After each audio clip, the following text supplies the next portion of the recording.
And I'd just like to say that you're such a joy and such a love, and we greatly appreciate you for helping us. We thank you for the sharing of your own joy and your own love. Great.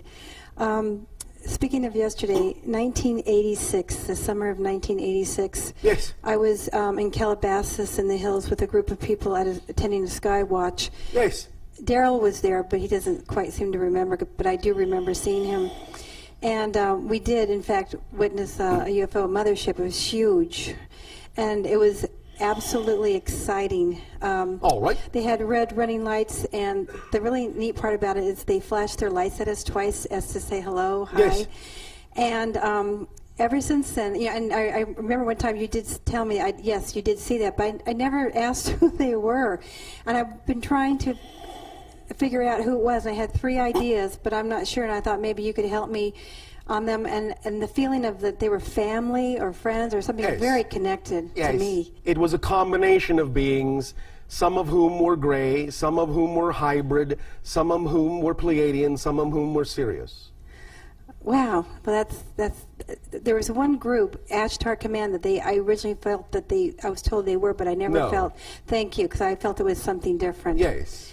The Ashtar Command idea is an Earth interpretation of a higher level consciousness that is simply interpreted in your reality as if it is an extraterrestrial civilization, which it is not.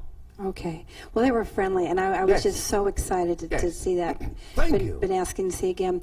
There's a book, Rachel's Eyes, about hybrid. Is that a true book, and do we have hybrids living among us? In essence, there are concepts within it that are accurately represented, but some of it, in a sense, is also an analogy or a metaphor. Okay, okay. And one last question about obligations.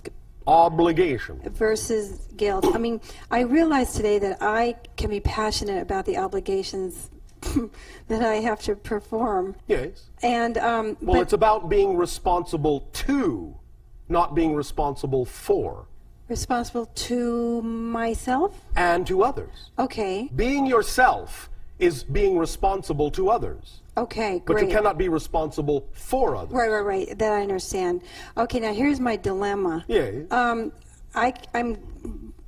being fragmented. Everyone's pulling at me. I'm East Coast, I'm West Coast, my family, my parents, they're elderly, my children, this and that, friends. Yes. So then I get to the point of feeling guilty. About what?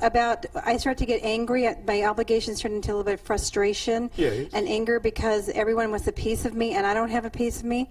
And I'm trying to, I just feel fragmented and I want to be whole again. Well, when again. will you spend time with yourself?